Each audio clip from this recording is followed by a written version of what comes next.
करूंगी. His aim to spread the sacred knowledge of yoga given by his guru. तो welcome Manjeet जी, आपका बहुत बहुत स्वागत है. आप हमारे इस वर्कशॉप पर आए. जितने भी लोग हमारे साथ जुड़े हुए हैं उनको इसका जो भी फायदा मिलेगा उसके लिए मैं ऑलरेडी पहले ही आपको थैंक्स बोल देती हूँ. और इनसे क्वेश्चंस करेंगी डॉक्टर रचना जैन. हालांकि इनको सब जानते हैं, मैं इनका स्टार्टिंग में भी इनको दे चुकी हूँ, लेकिन हमारे साथ बहुत सारे लोग बाद में दोबारा से जुड़े हैं, तो मैं दोबारा से बता देती हूँ. डॉक्टर रचना जैन जो कि योग में पीएचडी है, योग थेरेपिस्ट है, नेशनल इंटरनेशनल जज है, एनएलपी प्रैक्टिशनर, एकलव्य यूनिवर्सिटी की एचओडी है और ऑथर हैं. 20-25 बुक्स लिख चुकी हैं, जिसमें से 2 बुक्स इनकी बेस्ट सेलर अमेजोन पर है.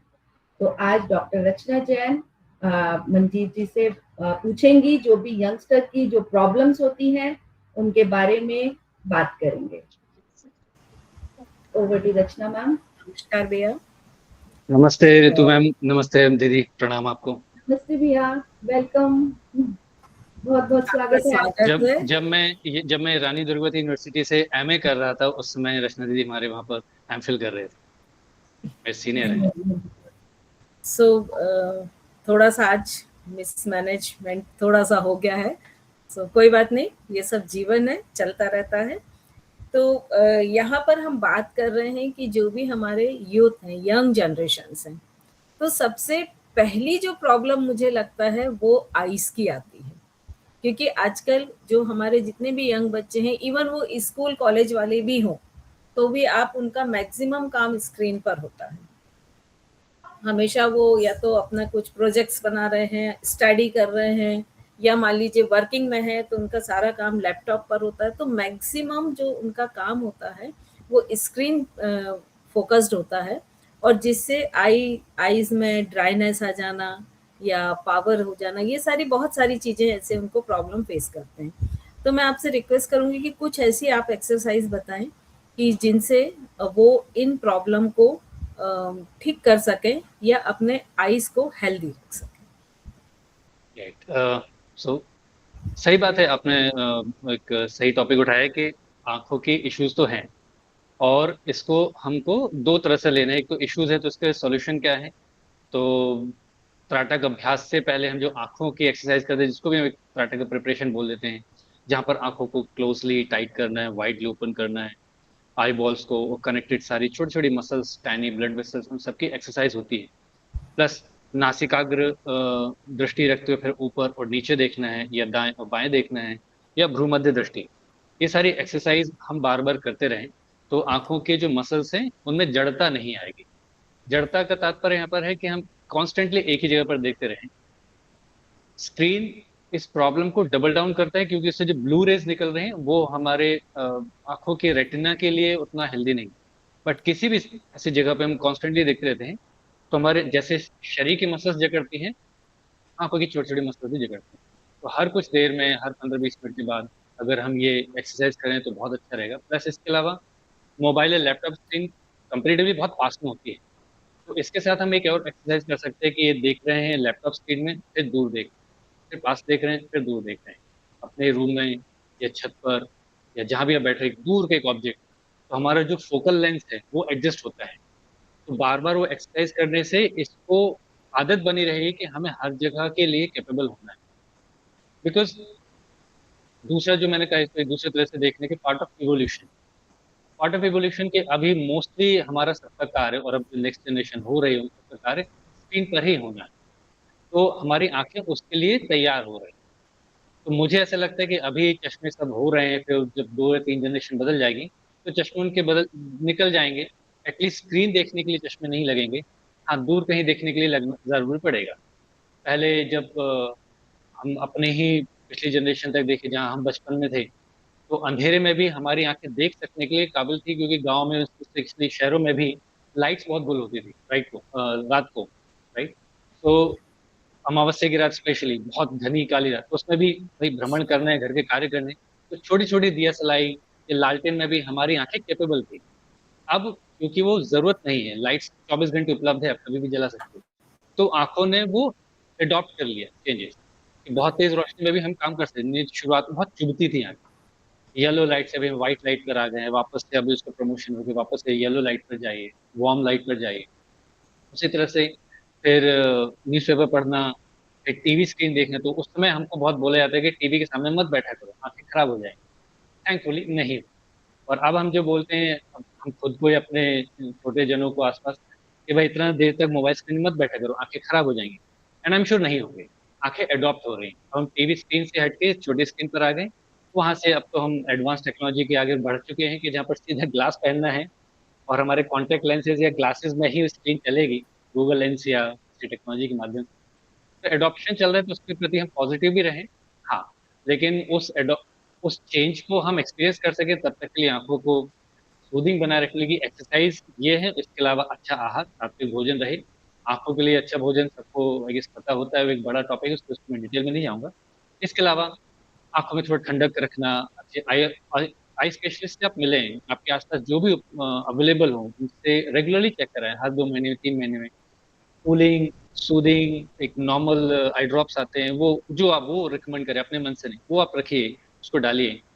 जब जब मोबाइल लैपटॉप स्क्रीन यूज कर रहे हैं, जहां पर आपको लगता है बहुत लंबा समय है काम करने को, सो उसमें आप भले पावर हो ना हो, वो एंटी रिफ्लेक्टर, इसके ग्लेयर्स आते हैं, एंटी ग्लेयर्स, इसमें कोटिंग होती है, वो आप पहन के रखिए, just for the use of your mobile and laptop screen. तो ये कुछ बेसिक सी चीजें हैं जो हमें इस चेंज को, इस इवोल्यूशन को अडॉप्ट करने में हेल्प करेंगे।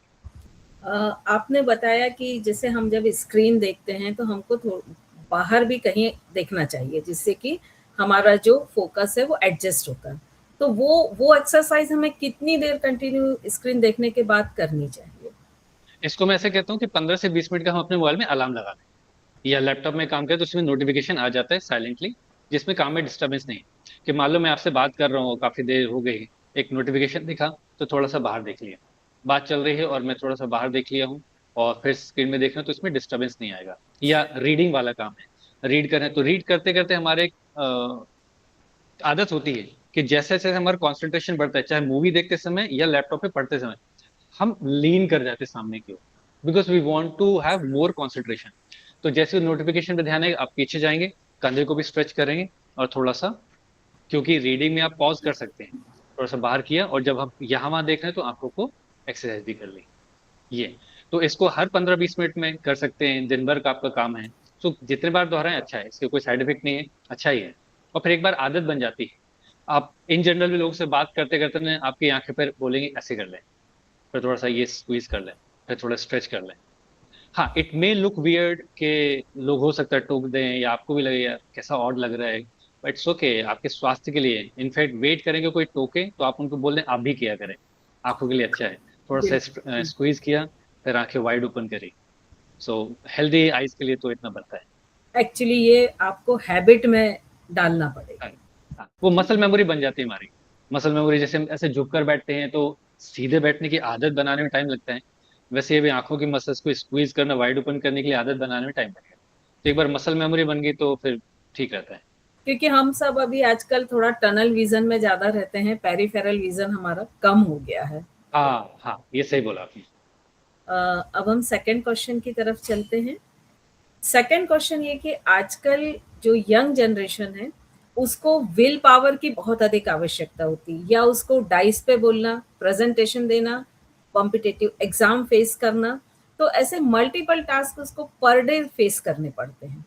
तो कुछ ऐसा बोला जाता है जब हम यूट्यूब या बाकी चीजें देखते हैं, इवन मैं तो योग की हूँ तो योग का ही बोलूंगी, कि हमारी जो ब्रीदिंग टेक्निक्स हैं वो बहुत स्ट्रॉन्ग टेक्निक्स हैं। तो क्या हम अपने विल पावर को एनहेंस करने के लिए कोई ऐसी ब्रीदिंग टेक्निक आप बताएंगे कि जो हमारे, जैसे हम डाइस पर चढ़े, बहुत डिप्रेशन लग रहा है, फर्स्ट प्रेजेंटेशन है या इंटरव्यू के लिए गए सपोज, तो हम अपने जो विल पावर है उसको थोड़ा एनहेंस कर सकें, कॉन्फिडेंस ला सकें? बिल्कुल। इसको मैं ना गीता का श्लोक तो नहीं कहूंगा, बट गीता का एक रेफरेंस लेते हुए बताता हूँ, जहां पर कन्हैया अर्जुन को समझा रहे हैं, जो हमारे योग की डेफिनेशन भी समस्थिति, सिद्धि और असिद्धि दोनों में समस्थिति, balance state of mind. Balance हो, समता हो, कि सफलता मिले विफलता मिले, प्रेजेंटेशन बहुत अच्छा हो या बिगड़ जाए, इंटरव्यू में सिलेक्ट हो या ना हो, उसमें समस्थिति लाना बहुत आवश्यक है, जिससे हमारे कार्य की क्षमता बढ़ती है और हमारा उत्साह अपने आप उसमें बना रहता है। दूसरा इसमें पॉइंट आता है कि हमेशा हम, जैसे आपने बोला, विल पावर की बहुत जरूरत है। कहीं ना कहीं हम ऐसा इमेजिन करते हैं कि हमारा विल पावर मतलब हम कभी थकेंगे नहीं, कभी डरेंगे नहीं और कभी हारेंगे तो बिल्कुल नहीं। देखो सुपर फिक्शन मूवीज के हीरोज के जैसा नहीं। विल पावर इज लाइक कि मालूम है बहुत मुश्किल टास्क है, डेफिनेटली हम हार भी सकते हैं, but still let me try. हमेशा आप हाई नोट्स पर बने रहें, एकदम आपका एनर्जी हाई नहीं होगा। आप थके हैं, लेथार्जिक हैं, डरे हुए हैं, फिर भी you are doing that work, you are appearing for that task, that's your will power. तो हमेशा अपने बेस्ट ऑप्टिमम परफॉर्मेंस स्टेटस में बने रहना विल पावर नहीं है। वो तो इनफैक्ट बहुत फेक भी हो जाएगा कि हम कभी अपने आप को थका हुआ महसूस करें तो एक डिमोरलाइजेशन है, नहीं, इट्स ओके।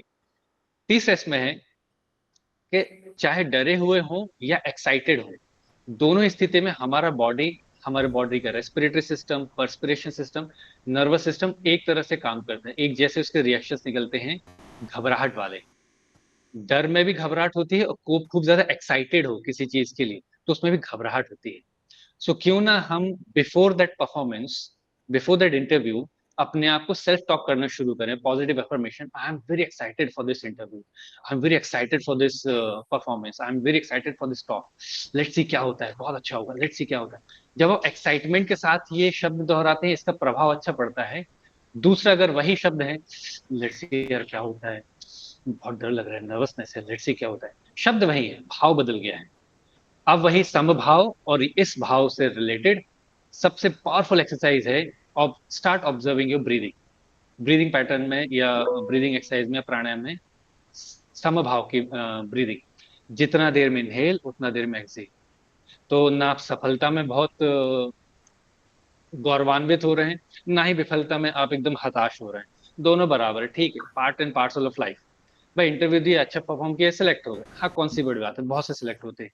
इंटरव्यू अच्छा नहीं गया या सिलेक्शन नहीं, कोई बात नहीं, बहुत सारे फेल होते हैं। इनहेल और एक्सहेल दोनों इक्वल हो जाएं, इक्वल ब्रीदिंग, जिसमें आप काउंट कर सकते हैं कि अगर 3 सेकंड में इनहेल जा रहा है या 4 सेकंड में इनहेल जा रहा है तो 3 या 4 सेकंड में ही एक्सहेल। और उस समय आपको महसूस होता है कि जब घबराए हुए थे तो हमारी ब्रीदिंग स्पैन जो शॉर्ट हो जाती है।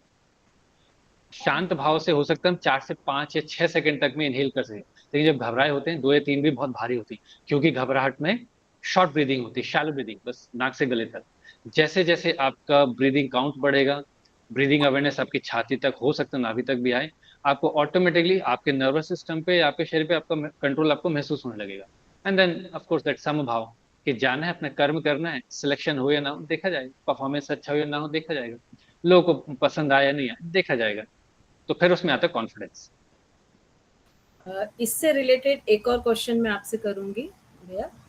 आजकल ज़्यादातर न्यूक्लियर फैमिली होती है, 1 या 2 बच्चे होते हैं, तो हमारा जो अपब्रिंगिंग है, वो पैटर्न ऐसा हो गया है कि हम उसे कभी हारना नहीं सिखाते। उसको फेल्यूर फेस नहीं करता जब तक कि वो घर की बाहर की दुनिया में नहीं जाता है, चाहे वो एजुकेशन के लिए जाए या जॉब के लिए जाए। लेकिन सडनली जब वो घर की बाउंड्री क्रॉस करता है, तो उसके सामने फेल्यूर्स आने लगते हैं, क्योंकि 100% सक्सेस तो किसी के लिए भी पॉसिबल नहीं है। और वो उस फेल्यूर जो इमोशन है उसको वो एक्सेप्ट नहीं कर पाता है, और वो एक्सेप्ट ना करने के कारण या तो बहुत क्रोध होता है या डिप्रेशन होता है। तो इस, जबकि फेल्यूर एक जस्ट फीडबैक है, आपका कंप्लीट लाइफ का एनालिसिस नहीं है। तो Right. इस इमोशन को वो कैसे मैनेज करे, उस समय उनकी ब्रीदिंग टेक्निक या क्या आप सजेस्ट करेंगे? हाँ, उसमें साइकोलॉजी भी है, बिकॉज योग इज एक्चुअली साइकोलॉजिकल सब्जेक्ट, और ब्रीदिंग पैटर्न भी सब इसमें काम आएगा। यहाँ पर मेरे असिस्टेंट टीचर्स है जो उनकी ट्रेनिंग होती है, तो बार बार उनको यही बोलता हूँ मैं, और इन जनरल भी जब भी काउंसलिंग वगैरह होती है, कि देखो आपके घर के बाहर ना आपकी मम्मियाँ नहीं बैठी, ये हार्श वर्ड आप स्वयं को रिमाइंड कराएं। मम्मी घर पे एक है, भूख लगे न लगे वो परोस के हाथ से निवाला बना के मुंह तक लाके देगी और फिर भी खिलाएगी। कितने भी आप नालायक हो, आप उनके लिए सबसे पहले राजा बेटा और रानी बिटिया है। बाहर आप हीरो हो तो भी वो आपको नीचे लाएं, आपके टेस्टिंग होगी। बाहर आपको प्रूव करना पड़ेगा, you deserve to be there. घर पे आप कुछ नहीं हो तो भी आप राजा हो, आप राजकुमारी हो। तो मम्मियां सिर्फ घर पे ही हैं, बाहर नहीं है, ये मान के चलिए। मम्मी का ही एग्जाम्पल बेस्ट होता है, पिताजी भी ऑफ कोर्स इसमें आते हैं कहेंगे, बट वो थोड़ा सा आते हैं कि पिताजी थोड़ा डिसिप्लिन होते हैं। बाहर की दुनिया आप एक्सपेक्ट, तो इसमें जो आपने शुरुआत करी ना कि न्यूक्लियर फैमिली में, तो इसमें फिर ब्लेम यंग जनरेशन के बजाय हम अपने ऊपर लेना चाहेंगे कि सॉफ्ट पेरेंटिंग। बिल्कुल सही बोल। हम ये साहस नहीं कर रहे हैं अपने संतान के दो आंसू देखने का, हमारा साहस नहीं है, हमारी कमजोरी है, जिसके कारण हमारे बच्चे सफर कर रहे हैं। उनका लेकिन ब्लेम वो 2 आंसू उनको 100 आंसू के बराबर बाद में हाँ रुला देते हैं। हाँ, मतलब हम नहीं झेल पा रहे हैं, अरे मैं कैसे मारूं, मुझे तो डर लगता है। मारना पड़ेगा, थप्पड़ मारना पड़ेगा, शब्दों से मारना पड़ेगा, पनिशमेंट से मारना पड़ेगा, आपको करना पड़ेगा, वो कष्ट आपको झेलना पड़ेगा। आपने वो कष्ट नहीं झेला है, इसका परिणाम आपके बच्चे भुगतेंगे, बहुत सारा कष्ट झेलने में। फिर बाद में आप बस ये डायलॉग होते हैं कि यार मुझे तो बताए होते, क्या करते आप? आपकी वो वीक पर्सनालिटी नोइंगली अननोइंगली आपके संतान ने ऑब्जर्व करी है। हमने अपने पेरेंट्स को स्ट्रांगली देखा नहीं, तो कैसे बताऊं ये मैं क्या झेल रहा हूँ, प्लस वो झेल रहा हूँ प्रॉब्लम है कि नहीं, ये सॉल्व होता है नहीं पता है। ये भी कॉन्वर्सेशन में आता है कि कभी ज्वाइंट फैमिली में बहुत अच्छा एक सिस्टम होता था कि घर के हर संतान को कोई ना कोई थप्पड़ या टॉन्ट मारे रहे। आप बड़े प्यारे राजा बेटा अपने पिताजी के, लेकिन ताऊ जी आके क्या कर रहे हैं? बहुत रानी बिटिया आपकी मम्मी के, लेकिन बुआ जी आके, या बुआ जी बहुत प्यार कर रही है तो मौसी जी आके बैठी रहती दिन भर, काम नहीं कर रही। ये जो ताने मिलते हैं, ये आपके मनोबल को बढ़ाते हैं। ये जो थप्पड़ पड़ते हैं, ये आपके शारीरिक मनोबल दोनों को बढ़ाते हैं। बाद में जब कभी आपका जो एक रफ एंड टफ बॉस निकले, खड़ूस आपका सीनियर टीम लीडर निकले, या मित्र कहीं कहीं, या फिर हाथापाई होना नहीं चाहिए बट लेकिन होती है, तो नॉर्मली होती है ना कि यार उसने कितना जोर से मारा है, तो डायलॉग आता है, मेरे बड़े भाई का हाथ खाया, मेरे ताऊ जी का हाथ खाया तो बेहोश हो जाएगा। मतलब कितने मट्ठर हो गए शरीर से भी और मन से भी, कि तुम्हारे बॉस ने इतना झाड़ दिया, तुम्हें फर्क नहीं पड़ा।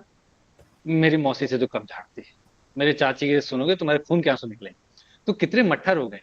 हम इसको मजाक में ले रहे हैं, ऑफ कोर्स जब हम ये सह रहे हैं, जब ये झेल रहे हैं, तब लगता बुरा है, but see this the preparation for the, जो आपने कहा ना, घर के मर्यादा के बाहर वाली दुनिया के लिए। अब इसको हमें इनेक्ट करना पड़ेगा घर के अंदर। हम बच्चे को मारना नहीं चाह रहे, बट हमको हमको उनको स्ट्रांग बना। तो मैं कहता हूँ गुस्सा ना करें, गुस्से की एक्टिंग करें, क्रोध ना हो, क्रोधित ना हो, क्रोध दिखाने का बर्ताव करें। आप उनको पनिशमेंट के लिए पुश करें, हर एक गलत कदम के लिए या हर एक गलती के लिए रैशनल पनिशमेंट हो, कि चलो अभी आपको ये कोई 200 पेज का ऐसे अगर जज लिखवाएं, उससे पहले आप ही लिखवा लो, तो जज तक की बात ही नहीं पहुंचेगी। बहुत कंट्रोवर्सी हुई है, हम सब जानते हैं बहुत गलत है, लेकिन क्या कहें। और 50 उठक बैठक कहीं पुलिस लगवा रही है, तो 15 तो आप ही लगवा लो घर पे, स्कॉट्स करा या लो। कभी हाँ स्क्वाट्स करा लो, शरीर मजबूत होगा। मुर्गा बना के बिठा दो। अमेरिकन लेबोरेटरी बताई कि न्यूरोमस्कुलर या न्यूरोबिक एक्सरसाइज है, ऑपोजिट हाथ से कान पकड़ के उठक बैठक लगाना, घर पे ऐसी लगा लो। पूरा जिसको कमरा हम साफ इंडियन करवा लो, गणेश डस्टिंग मुद्रा करा लो। कहते हैं। हाँ, डस्टिंग करा लो, पूरा गार्डन आज तुम देखोगे। भोजन तब तक नहीं मिले जब तक ये नहीं हो जाए, क्योंकि भोजन, भूख सहने की आदत भी हो, आपके आंतों को, आपके नर्वस सिस्टम को आदत हो कि अगर 2-4 घंटे भोजन नहीं मिला, भूख लगने के बाद, तो भी हम कार्य कर सकते हैं। तो यहाँ कभी पर लेट आज मोटे, की जो हाँ दिक्कत है ना, वो ये है कि जो पेरेंट्स है ना, इतना फीड कराते हैं कि बचपन से उनमें ये इमोशन, तो उनको पता ही नहीं रहता कि भूख लगने का इमोशन कैसा होता है। भूख लगना क्या और ऐसी बात, वो तो सडनली जब उनको पता होने से पहले, इमोशन हाँ आता है ना, तो वो इरिटेशन शुरू कर देते हैं, बजाय हाँ, इसके कि खाना खा लें। तो राइट, ये पॉइंट आपका बिल्कुल, मैं बिल्कुल। मतलब इसको सही मन बोलूँ। लगे ना लगे, आपको एक जगह बैठना है, पसंद आए ना आए वो सर्किल, वो सराउंडिंग, तो भी उस सराउंडिंग बैठनी है। अब वो फैमिली गैदरिंग होती नहीं, अच्छी नहीं, बैठो। अभी हम खुद ही बोलते हैं, अब तुम क्या वहां तो बोर हो जाओगे, छोड़ो कोई बात नहीं, तुम जाओ अपने दोस्तों के साथ या घर पे मोबाइल देख, नहीं वहां बैठना है। तो कल को ऑफिस में जब बॉस बोलेगा टाइम होगा, फिर नहीं नहीं मीटिंग है, बैठो, बैठना पड़ेगा। आप तैयार हो? मेस में जो भी मिल रहा है खाने को, कॉलेज गए पढ़ने को या हॉस्टल में रहे, ये क्या है या नहीं, जो मिल रहा है खाना पड़ेगा। ट्रेनिंग घर से शुरू होती है, तो उसमें हमारी ट्रेनिंग ज्यादा है, बच्चों की नहीं। बच्चे तो हमारा रिफ्लेक्शन है। अगर वो मजबूत है, मतलब हमारी पेरेंटिंग मजबूत रही, वो कमजोर है तो हमारी पेरेंटिंग कमजोर रही है, तो ब्लेम हम पर जाता है। वो कच्चे घड़े हैं, उनको नहीं पता वो मजबूत बन रहे कि कमजोर बन रहे इसके बाद एक और जो आजकल प्रॉब्लम बच्चों में बहुत देखी जाती है, ओवर थिंकिंग। और ओवर थिंकिंग के चलते क्या होता है, प्रोक्रेस्टिनेशन डेवलप हो जाता है धीरे धीरे। क्योंकि जब ओवर थिंकिंग रहेगी तो आप उस काम को टालोगे, क्योंकि उसके साथ आप बहुत सारे प्लस माइनस सब कुछ जोड़ लोगे, सब जोड़ ले रहे हैं, तो रिजल्ट पूरा निकाल ले रहे हैं। बिल्कुल, क्योंकि अभी क्या होता है ना कि हर व्यक्ति चाहता है कि 100% हम दें, और वो 100% के चक्कर में वो 80% भी नहीं देता जाता और उसको प्रोक्रेस्टिनेट करता जाता है कि नहीं अभी तो 100 नहीं हुआ, आप कल करेंगे, अभी भी 100 नहीं हो, क्योंकि 100% जैसी चीज कोई होती नहीं है, होती नहीं, myth, perfection is a myth, ये मिथ है। Practice makes a man better. हाँ, आप अपना सिर्फ परफेक्शन दे सकते हैं, हो सकता है वो दूसरे के लिए 50% ही हो। बिल्कुल। तो Absolutely. ये जो सेवरल एंजाइटीज हैं, ओवर थिंकिंग है और प्रोक्रेस्टिनेशन है, इस पर आप क्या गाइडेंस देना चाहेंगे? इस पे मैं एक चीज बोलूंगा दीदी कि ये मैं मतलब सभी दर्शकों से जो हमारे साथ जुड़े पार्टिसिपेंट हैं सबको प्रणाम। सब हम सोचें, क्या हमको नहीं लगता कि हम बहुत ज्यादा सोचते हैं, या क्या हमको नहीं लगता कि हर कोई बहुत ज्यादा सोचता है? एक जो राइटर है, जो कहानियां लिखता है, जो शायरियां लिखता है, जो कविताएं लिखता है, वो क्या वो कम सोचता होगा? घर की गृहिणी है, वो दिन भर यही सोचती है कि अगला भोजन क्या बना। घर के जो पुरुष व्यक्ति हैं, अब गृहिणी पुरुष जो भी कामकाजी व्यक्ति हैं, वो भी सोच रहे हैं कि प्रोजेक्ट ऑफिस का क्या है, उसको कैसे करना है, आगे हमारा इसमें इंक्रीमेंट कैसा हो, या बिजनेसमैन ये सोचता है कि कैसे कैसे बिजनेस बढ़ाएं। जो सोशल वर्क कर रहे हैं क्या वो कुछ नहीं सोचते हैं? Over thinking is part of her of existence. हाँ, ओवर थिंकिंग प्रॉब्लमेटिक कब होती है? जब हम वेले बैठे हैं, हमारे पास कुछ नहीं करने को। पूज्य गुरु महाराज जी जिनकी फोटो पीछे लगी है, उनका सिंपल है, ओवर थिंकिंग को दूर करने का सिंपल सा उपाय है, बिजी हो जाओ। आपके पास जब कुछ नहीं करने को, तो थिंकिंग तो रहेगी, थॉट्स बने रहेंगे, बट उसका कोई औचित्य नहीं है तो परेशान। अगर आपके पास कुछ पर्पस है, आपके पास हजार विचार आएंगे, सब आपको मोटिवेट करें, उनको आप आइडियाज बोलेंगे।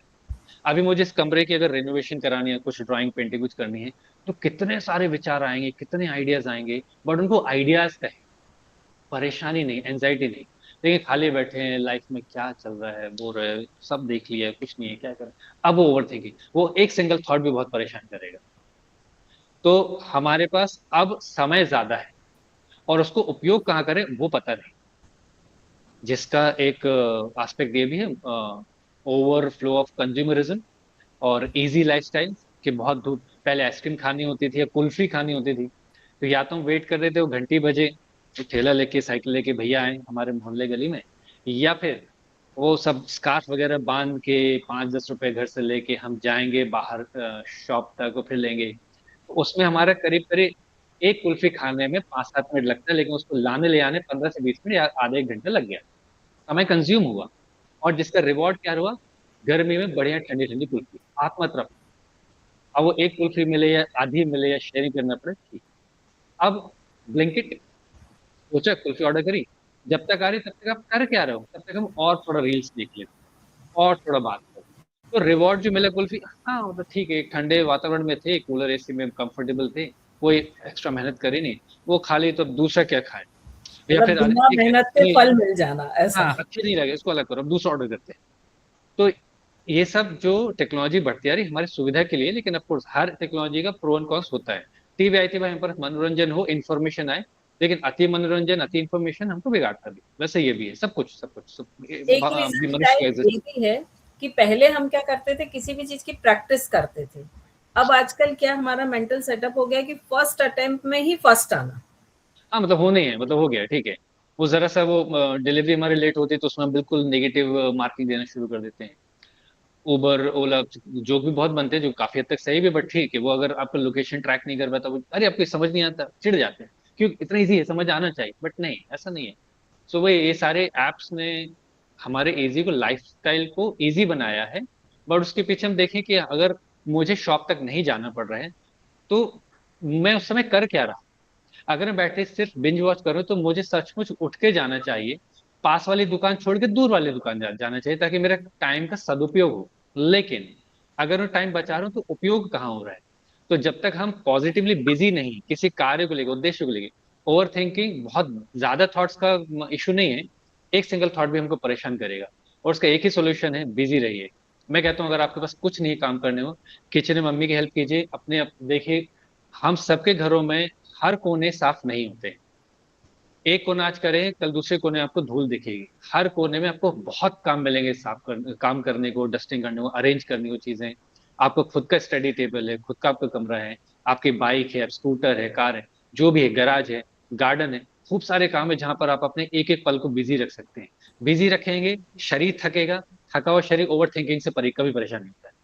स्वस्थ शरीर, आराम से पड़ा हुआ शरीर, कंफर्टेबल जोन में, वही ओवर थिंकिंग से परेशान है। सुविधा युक्त शरीर ओवर थिंकिंग से परेशान है। बिजी, थका हुआ शरीर ओवर थिंकिंग से कभी परेशान नहीं होता है। इनफैक्ट वो ओवर थिंकिंग उनकी ज्यादा है, लेकिन उनको मोटिवेट करती है। जैसा एग्जांपल दिया, कामकाजी व्यक्ति हो, गृहणियां हो, लेबर हो, या पढ़ाने वाले टीचर्स हो, वो सब सोच ही रहे कि अगला क्या पढ़ाएं, कैसे पढ़ाएं, वही है। और इसका एक बाय प्रोडक्ट ये भी मिलेगा कि जो सेडेटरी लाइफ स्टाइल होती जा रही है उससे भी हम मुक्ति पा हाँ, पाएंगे, है ना? इसलिए वो एंजाइटी को, पैनिक अटैक्स को सेडेंटरी लाइफस्टाइल से जोड़ा जाता है। जोड़ा जाता है। हमको स्कूल से बचपन से पूछने लगते थे कि बड़े होके क्या करो, हमको नो है, कोई आइडिया नहीं, बट हाँ डॉक्टर बनेंगे, इंजीनियर बनेंगे, पायलट बने, ऐसे कुछ हो गया। बड़े होते होते भी फिगर इट आउट कि करना क्या है। कुछ नहीं करते हुए भी हमारे पास खूब है कुछ करना, नहीं है तो भाई गर्मियों की छुट्टी में घूम रहे हैं, खेल रहे हैं, कुछ तो हो रहा है, प्लानिंग कर रहे हैं। ओवर थिंकिंग नहीं है कि उसमें कहाँ जाए घूमने, तो परेशान नहीं करते, भी उसमें एक्साइटमेंट है, कुछ ना कुछ काम तो है। कुछ नहीं है तो घर में मम्मी पापा काम पे लगा देते हैं कि हो गई छुट्टियां, चलो ये करो जरा, चलो ये कर लेते हैं। बहुत सारे घरों में तुमने देखा है कि कुछ ना रेनोवेशन कंस्ट्रक्शन काम गर्मी की छुट्टियों में होते हैं। मेरे कुछ फ्रेंड्स रहे हैं कि चलो ये तिरपाल लगाना है, हाँ बच्चे का हो गया एग्जाम, आ जाओ बेटा, चढ़ जाओ ऊपर छत पे, ये बांधना है, कील ठोकते। निकल गए दिन, आपके हफ्ते महीने निकल गए, कैसे करते करते आपने तिरपाल लगाया है, अब उसकी छाव में बैठेंगे, आपकी छुट्टी खत्म, अब स्कूल स्टार्ट। कहाँ की ओवर थिंकिंग। तो बिजी रहना इज द की। मुझे ऐसा लगता है कि हम बस व्यस्त रहे, इसलिए वो है व्यस्त रहे, मस्त रहे। अदरवाइज तो उसी ओवर थिंकिंग के थॉट्स में रोते रहेंगे तो वो थेरेपी, फिर मेडिसिन, कोई लाभ नहीं, कुछ नहीं है। और प्लस इसमें एक चीज और दीदी ऐड करना चाह रहा हूँ, जी सॉरी, जी कि बिल्कुल। योग सूत्र में महर्षि पतंजलि जी ने एक चीज हर अधिकारी के लिए, हर आध्यात्मिक स्टूडेंट के लिए जोड़ी है, ईश्वर प्रणिधान। आप उत्तम अधिकारी हो तो भी वहां बताया है, मध्यम अधिकारी के लिए क्रिया योग है तो भी है, और अष्टांग योग में तो है ही। ईश्वर प्रणिधान हर जगह है। Overthinking, anxiety, panic attacks, इन सब में एक चीज हम कॉमन एक चीज देखें कि जो भी व्यक्ति है, अब वो टीनेज बोले, हमारी एज में बोले, मिलेनियल्स, बूमर्स, कोई भी हो, एक भाव आता है कि खुद से हताश है, मैं कुछ नहीं कर सकता लाइफ में, क्या फंस गया हूं। और दूसरा है कि मेरे जैसे मुझे सब दिख रहे हैं, मतलब किसी व्यक्ति पे भरोसा नहीं, मैं किससे गाइडेंस लूं, who do I look up to, मैं किससे मार्गदर्शन लूं, किसको मैं अपना आइडल, सब मुझे एक जैसे दिख रहे हैं, सब में फेलियर्स है, सब में प्रॉब्लम, बिकॉज ह्यूमन बींग्स। तो व्यक्तियों पे भरोसा उठ गया है, खुद पे भी भरोसा उठ गया है, तब वहां पर फिर वो नेगेटिव थॉट ज्यादा आते हैं, फिर लगता है कोई नहीं, कोई मेरी हेल्प नहीं कर सकता, तो वो एक गलत कदम उठाने की ओर भी जाते हैं। इसलिए वहां पर आध्यात्म जब तक नहीं जोड़ेगा व्यक्ति के जीवन में, सॉल्यूशन नहीं है। कि कहीं ना कहीं एक भरोसा तो कि कोई एक ऊपरी शक्ति है, एक सत्ता है, जो हम सबसे शक्तिमान है, जिसके भरोसे हमको छोड़ सकते हैं कि अब हमारे होते कुछ ना हो रहा, प्रभु आप संभालो। जब तक वो भाव नहीं आएगा ना, क्योंकि मुझे कुछ तो चाहिए ना, एक भरोसा, वी एज ह्यूमन बींग्स हमें कुछ चाहिए। मुझे अपने बॉस पे भरोसा करना पड़ेगा कि अगर इतने ले ऑफ्स हो रहे हैं, कट ऑफ हो रहे हैं जॉब में, मैं इतना अच्छे से काम करूं, मेरा बॉस मुझे नहीं छोड़ेगा, भले सैलरी कम मिले, निकालेगा। बच्चे को अपने माँ बाप पे भरोसा होता है, या बड़े भाई बहन पे भरोसा होता है। हमें एक भरोसा चाहिए। और जब मुझे दिख रहा है कोई इंसान को हेल्प नहीं कर सकता, तो ईश्वर तो है, वो मेरी हेल्प करेगा। तो यहाँ जब पे तक वो मैं एक आध्यात्म चीज नहीं। और ऐड करूंगी कि कई बार हम भरोसा तो करते हैं लेकिन आधा अधूरा। तो हाँ, आधा ईश्वर पे अधूरा। भरोसा कैसा होना चाहिए कि जब वो होता है ना, एक छोटा 2-3 साल 4 साल का बेबी होता है, उसके पेरेंट्स उसको ऊपर उछालते हैं, ऊपर उछालते हैं, हाँ उसको उस बिल्कुल। समय मालूम है कि यदि मैं वो गिरूंगा तो बहुत खिलखिलाता है। जोर से चोट लगेगी, हाँ, वो लेकिन वो खिलखिलाता है। हंसता है क्योंकि हाँ, उसको बिल्कुल बिल्कुल कॉन्फिडेंस है कि उसके पेरेंट्स उसे गिरने बिल्कुल। नहीं देंगे। तो लेकिन हम इसमें भी करते तो देखो, क्या है कि हाँ नहीं, ईश्वर इसमें भी पर मैं देखो, विश्वास करते हैं। ये जी अपना पूरा इकोसिस्टम जो है, जिसने न्यूक्लियर फैमिली को बहुत बढ़ावा दिया, ग्लोरीफाई किया। बहुत सारी महिलाएं हैं जो सच में बहुत अच्छा काम कर रही हैं, चाहे स्पोर्ट्स में, राजनीति में, पर्सनल लाइफ में, बिजनेस में, उनको प्रमोट नहीं करेंगे। जो उल्टे सीधे तरीके से एकदम फेमस हो जाएंगे, उनके मैगजीन से फोटो उनको सेलिब्रेट किया जाता है। जो रियल वुमेन एम्पावरमेंट, उसको नहीं। वैसे ही समाज को कोई भी व्यक्ति सोशल वर्क में जो सच में मेहनत करके काम करे, उसको प्रमोट नहीं करते हैं। जो शॉर्टकट तरीके से सेलिब्रिटी बन जाते हैं, या सोशल मीडिया में शॉर्टकट, उनको सेलिब्रेट करते हैं। बिल्कुल। उन्होंने ये भी बता दिया है कि you are entitled to achieve anything, और आपको मिलना चाहिए, क्यों नहीं मिल रहा है? दिस जॉब, जॉब तो गवर्नमेंट देगी, सरकार क्यों देगी? आप स्किल्ड हो, आप जॉब क्रिएट कर लो, क्रिएट बिल्कुल करो। सही तो वो बात। कॉन्फिडेंस हमारा छीन लिया, वहां डाल दिया। आप खुद में ऐसे बनो ना कि आप जॉब दे सको, और दूसरों और लोगों को। कोई तो है ना जो जॉब दे रहा है, जिसके लिए आप वेट कर रहे हो, उसके जैसा नहीं बनने देते, उसको ही डिमीन करते हैं। तो कल को आप वो बड़े बिजनेसमैन बनोगे, आप वो बड़े सोशल वर्कर बनोगे, तो आपको डिमीन किया जाएगा। एक्चुअली हमारे एजुकेशन ने ना क्लैरिकल लेवल पे माइंड सेटअप करके रखा हुआ है। हाँ, नहीं पूरा सिस्टम है, एजुकेशन भी है, सेलिब्रिटी सिस्टम भी है, पूरा ब्यूरोक्रेसी सिस्टम भी है, पूरा मतलब विश्व भर के, मैं सिर्फ भारत की नहीं बात करूँ, विश्व भर में आपको स्वयं पर भरोसा ना करके इन सिस्टम्स पे, इन सेलिब्रिटीज पर भरोसा करना है, चाहे वो स्पोर्ट्स की सेलिब्रिटी हो, चाहे जो भी है एक्टर वगैरह, जिनके जैसे आप देखना चाहो, जो खुद भी नहीं है वो रियल, वो प्ले कर रहे हैं। तो आप खुद की एग्जिस्टेंस पे जब तक क्वेश्चन नहीं करोगे, आप इनके कंज्यूमर नहीं बनोगे। आपने खुद पर भरोसा कर लिया, आप इनके किसी काम के नहीं हो। तो आपको आप पर ही क्वेश्चन कराते रहते हैं। और एक और चीज मैं इसमें बोलना चाहूंगा, थोड़ा सा अजीब लगेगा, कि जितने भी सेल्फ हेल्प बुक्स या बहुत सारी मोटिवेशनल जो सेमिनार्स चलते रहते हैं, दे नेवर हेल्प। देखा जाए तो उनको पढ़ने के बाद आपको यही लगता है कि मुझ में क्या कमी है, क्या करना बता दी, उसको डोपामिन इफेक्ट मिल गया, वही रील्स देखने से जो होता है। टाइम कैसे वेस्ट होता स्टेप बाय है। स्टेप करना है, हाँ स्टेप बाय स्टेप कैसे आज से काम शुरू करें, कभी नहीं होता है। रेयरली होता है कोई बुक पढ़ के, कोई मूवी देख के किसी व्यक्ति ने काम करना शुरू कर दी। नहीं तो होता है एक बुक पढ़ने का दूसरी बुक ही पढ़ता है, एक सेमिनार का दूसरी सेमिनार ही अटेंड करता है, एक मूवी का दूसरी मूवी, कर कुछ नहीं रहा है। तो ये जो सो कॉल्ड मोटिवेशंस जो होते हैं ना, बाहरी है, क्योंकि जो शुरुआत में आपने कहा, इसलिए कांस्टेंट जरूरत है। आप कर कुछ नहीं रहे हो, क्यों? करने कुछ है नहीं, इसलिए डिप्रेशन में कांस्टेंट हो। कॉन्स्टेंटली आपको ये लग रहा है हम किसी काम के नहीं, किसी लायक नहीं है। तो आप कर किस काम के हो, समाज के किस काम के हो? मैं कह रहा हूँ, अगर घर में सफाई कर ली तो एक फील आती है कि यार मैं घर में सफाई करने लायक तो हूँ। वो फैन फैन पंखे वगैरह नहीं सुधार देते हैं, वो इलेक्ट्रिसिटी, किसी काम का तो हूँ। वो जो काम का हूँ, एक जो फीलिंग आती है, वो आपको कॉन्फिडेंस देती है कि यार कहीं भी लाइफ में होंगे, किसी भी जगह पे होंगे, किसी भी स्थिति में कुछ तो कर लेंगे। वो कॉन्फिडेंस को गिरने नहीं देता है। और ये एक्चुअली मुझे चाहते नहीं कि वो आपको लगता कॉन्फिडेंस बने। है कि ये जो चीजें है ना व्यक्ति के नॉलेज में तो आ जाती हैं, इंफॉर्मेशन मिल जाती है, लेकिन वो एग्जीक्यूशन नहीं होता है जो लाइफ एग्जीक्यूशन नहीं में होता। होना चाहिए। अब बिल्कुल मेरा बिल्कुल। एक और लास्ट क्वेश्चन है जो कि आज जी। के समय में बहुत जरूरी है, इसके बाद हम ऑडियंस के अपने क्वेश्चंस ले लेंगे। अभी क्या होता है कि बहुत सारे बच्चे, ज्यादातर यंगस्टर बाहर की कंपनीज में काम करते हैं, जैसे यूएसए है या इस तरह से कि अब उनके और हमारे टाइम जोन में बहुत डिफरेंस होता है। और डिफरेंस तो इनकी वर्किंग स्टाइल क्या हो गई है कि रात को 2 बजे तक काम करना, सुबह 11 बजे उठना। जबकि हमारा जो साइंस है, हमारा जो शरीर विज्ञान है, वो ये बताता है कि आप जो 10 बजे सोते हैं और 6 बजे उठते हैं, उसी दौरान आपकी पूरी बॉडी हिल अप होती है। राइट, वो आप सर्कैडियन अगर रिदम। दिन में भी सोते हैं, तो वो बॉडी हीलिंग का काम नहीं होता है, भले ही आपके शरीर को थकान मिल जाता है। तो उनके लिए आप क्या कहना चाहेंगे?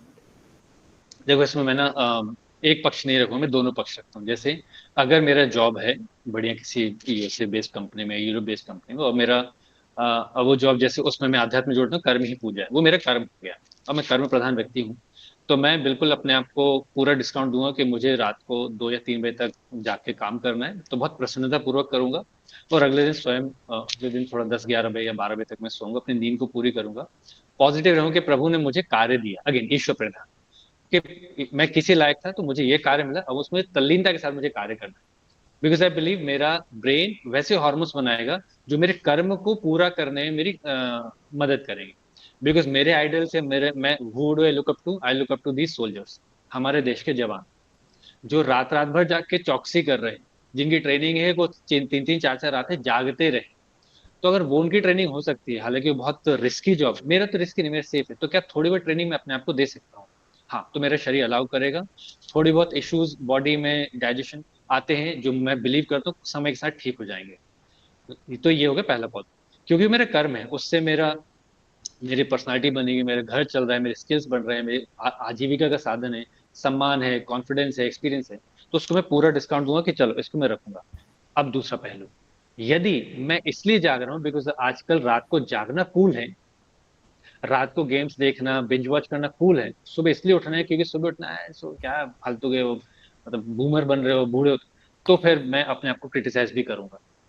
मेरे पास रीजन नहीं है वैलिड, मेरा कोई कर्म नहीं है जागना। अगर मैं किसी एटीएम के सिक्योरिटी गार्ड की नौकरी, किसी सोसाइटी के सिक्योरिटी गार्ड की नौकरी करूँ रात को, तो रात को जागना मेरा धर्म है, मेरा कर्तव्य है, फिर तो मुझे जागना ही है। लेकिन इसलिए जाग रहा हूँ क्योंकि चलो दोस्त आए हैं तो तफरीह करने जाते हैं, तो आधी रात तक जाग रहे हैं, मूवी देख रहे हैं, बदमाशियां कर रहे हैं, तो फिर वो धर्म नहीं, फिर वो मेरे शरीर को, मेरे मन को और मेरे नैतिकता को, तीनों को आहत करेगा। और वो अगले दिन या कुछ समय बाद, कुछ सालों बाद मुझे वो अच्छी फीलिंग नहीं देगा। तो रात को जागना, अगेन वही उद्देश्य की बात आती है। उद्देश्य है, कार्य है, तो जागना आपको फलीभूत करेगा और आपके बॉडी ऐसे हार्मोन्स बनाएंगे जिससे आपको स्ट्रेंथ मिले, सर्केडियन रिदम चेंज करेगा। थोड़े बहुत इश्यू होंगे जो समय के साथ ठीक होंगे। हमारे साइंटिस्ट जब काम करते तो महीनों काम करते रहते हैं उस प्रोजेक्ट पे, जब तक वो सफल ना हो। मोटिवेशन है ना, क्योंकि जब हो गया तो वो जो डोपामिन आता है, yes we have done something. उस फेलियर में भी जो आता है कि टीम वर्क, लेट्स डू। हम यहाँ पर, हमारा शरीर क्यों परेशान हो रहा है, क्यों हमारा शरीर बीमारियों में जा रहा है, नॉट बिकॉज कि हम रात को जाग रहे हैं, बस बिकॉज हम क्यों जाग रहे हैं। वो मनोरंजन दिन में भी हो रहा है, वही मूवी, वही गेम्स, वही बाता बाती दोस्तों के साथ दिन में भी, वही रात को भी कर रहे हैं। Nothing new, you are not gaining anything out of it. तो जब तक आपका वो उद्देश्य पूर्ति ना हो, जिसमें एक महान लक्ष्य होता है, तब तक वो बॉडी भी आपको सपोर्ट नहीं, दिन में नहीं सपोर्ट दे। आप आराम से 9 बजे सोइए, सुबह 4 बजे से उठ के वही मस्त गेम खेलिए, वही आप वीडियो गेम चलाइए या कुछ भी अनप्रोडक्टिव काम कीजिए, फिर भी बॉडी में नेगेटिव हार्मोन्स बनेंगे।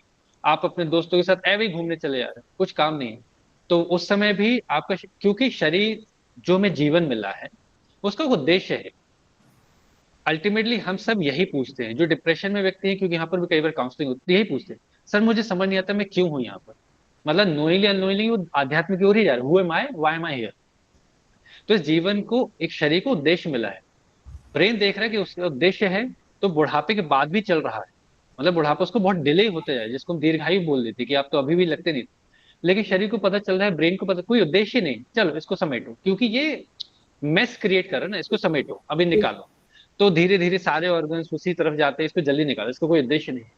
और इसलिए रिजल्ट्स आते हैं कि दुनिया भर में कितने सारे कैंसर, अगर हम एक पैरामीटर लें, कैंसर जैसी बीमारियां, डेडली बीमारी, जहां पर डॉक्टर्स बोलते हैं 25 दिन 2 महीने, उनका उद्देश्य मिल गया, ब्रेन ने वो सारे हार्मोन्स क्रिएट करने शुरू। अभी इस बॉडी का उद्देश्य है लगाते रहो, वो निकाल लेते आराम से 20 25 80 साल, एक्चुअली 80 वर्ष की उम्र तक। वो एम कंसीव करना चाहिए। हाँ बस बस बस, वही मैं, अगर मेरा कर्तव्य है रात का जागना। मेरे साथ अभी ऑस्ट्रेलिया में मेरा फ्रेंड शिफ्ट हो गया है, पिछले हफ्ते उसने ज्वाइन किया है भारत में। ही इज रोबोटिक इंजीनियर, ठीक है, तो वहां पर रोबोट्स में ही काम कर रहा है, ड्रोन वगैरह। उसने, हमको नहीं पता, he is from Jabalpur.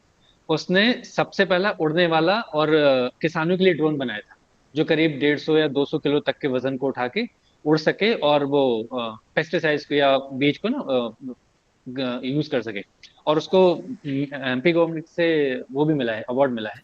But छोटे शहर और छोटी जगह तो बहुत ज्यादा फेम मिला नहीं। एनीवेज, तो उस लॉकडाउन के समय उससे हमारी बात हुई थी, यार मुझे ज्वाइन करना है, क्लास ज्वाइन करनी है। तो उसका ये तो बात थी कि यार मैं रात को 3 4 बजे तक मतलब जागता रहता हूँ, फिर सुबह तो मेरा उसका यही मेरा बोलना था। ऑनेस्टली जो मेरे उसके शब्द थे, मैंने उससे कहे थे, मैं वही कह रहा हूँ। मैं, भाई देख यार, तू ना मेरे समाज के एक साइंटिस्ट है, तू जो काम कर रहा है ना वो इनडायरेक्टली मुझे भी हेल्प कर रहा है। तो तुम्हारा रात को जागना मेरे लिए अच्छा है। मैं बिल्कुल ज्ञान नहीं दूंगा कि तुम रात को सो और सुबह जागो, नहीं भाई, तू रात में 4 बजे तक ही जाग। क्योंकि रात को तुम्हारा, क्योंकि हमारी बातें हुई ना, रात को आइडियाज आते हैं।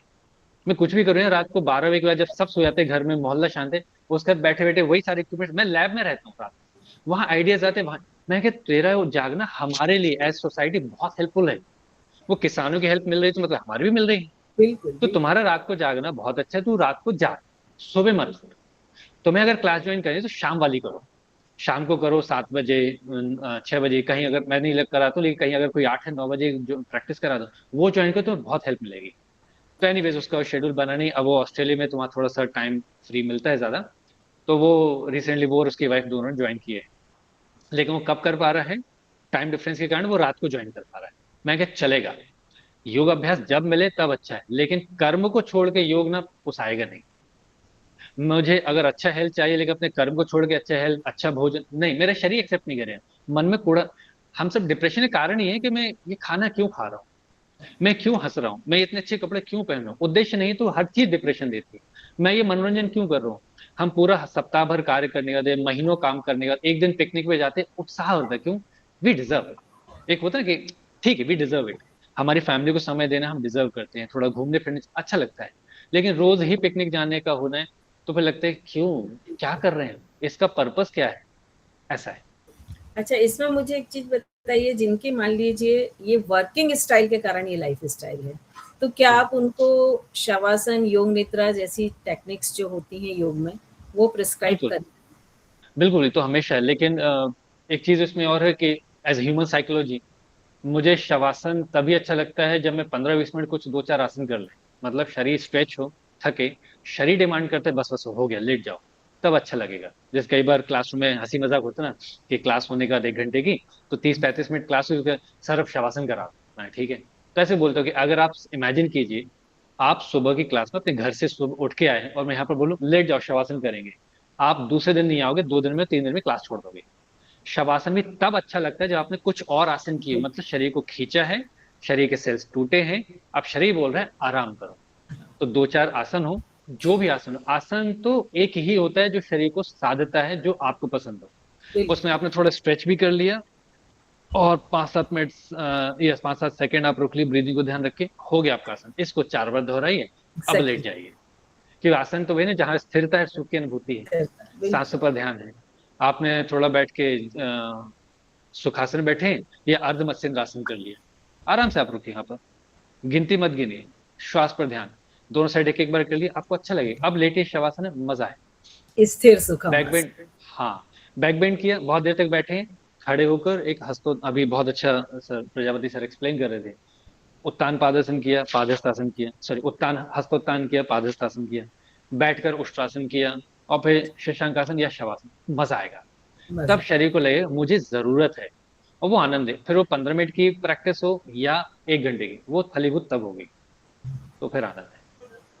अब हम हमारे काफ़ी लोग क्वेश्चन पूछना चाह रहे हैं, तो हम ऑडियंस। मैं बहुत देर से देख रही थी कि लोगों ने शुरू में ही हाथ उठाने शुरू कर दिए थे, हैंड रेज करना। अच्छा, सरिता दीदी बहुत देर से हैंड रेज है उनका, आप अनम्यूट कीजिए। सरिता जैन, हाँ जी,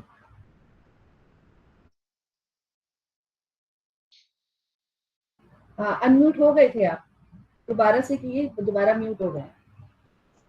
जो रोहन जी ने कराया और भैया ने जो बात बताई, मैंने लास्ट ईयर टीटीसी कोर्स किया राम ध्यान योग का, लेकिन अभी तक कॉन्फिडेंस नहीं आया कराने का। तो बहुत अच्छा समझा, दीदी का जो क्वेश्चन था बहुत अच्छे से बताया आपने, और रोहन जी ने बहुत अच्छे से कराया, बहुत अच्छा लगा, बहुत अच्छा, थैंक यू, धन्यवाद बहुत बहुत। थैंक यू थोड़ा सा दीदी। मैं यहाँ इंटरप्ट करूँगी, मेरे पास कुछ एक क्वेश्चंस आए हैं। एक्चुअली कई बार हम नाम अपना नहीं ओपन करना चाहते हैं।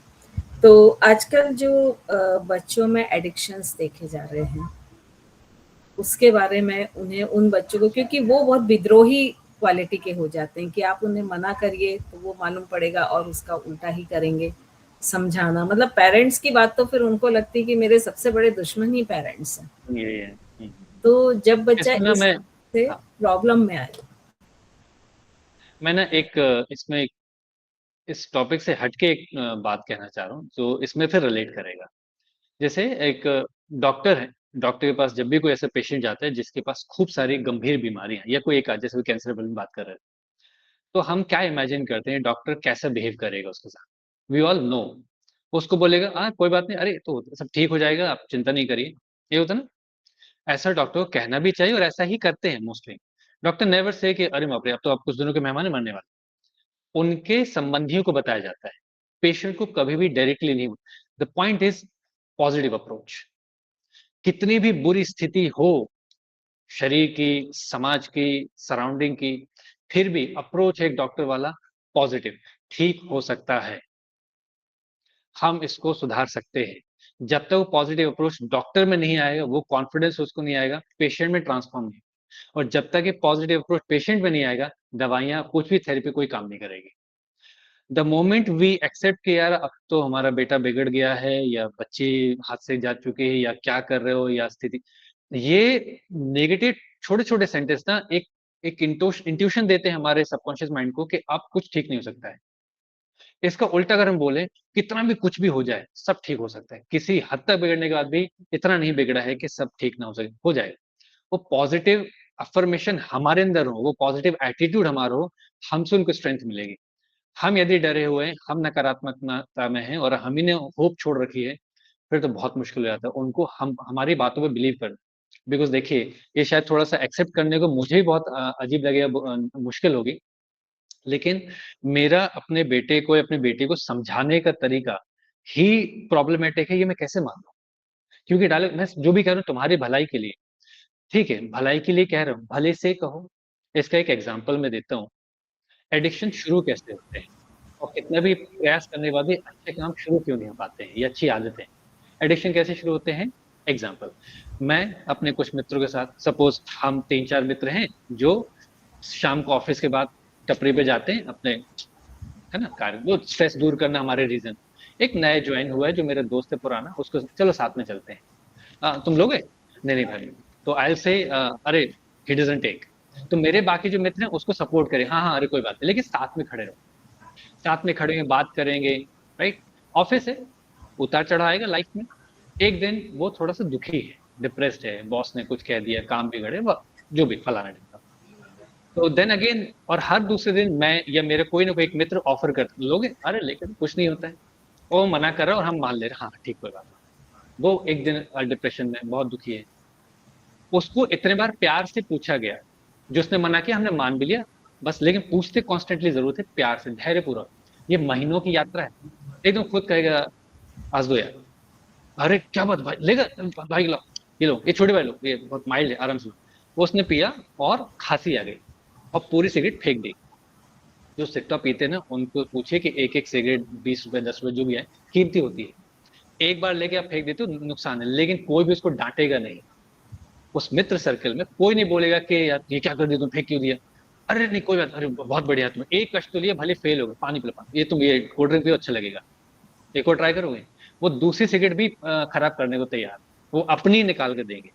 ऐसा करते-करते डोंट यू थिंक वो विदिन फ्यू मंथ्स उसको सिगरेट पीना अच्छा लगेगा और कुछ सालों में ही वो एडिक्टेड हो जाएगा।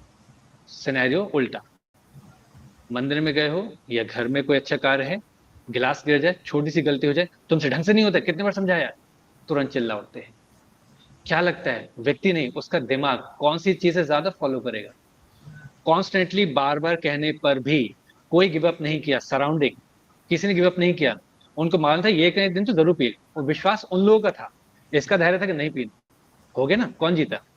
और हमको पता है तुम तो किसी काम के नहीं, ऐसे पड़े रहते हो, उठते नहीं हो, मानते नहीं हो मेरी बात।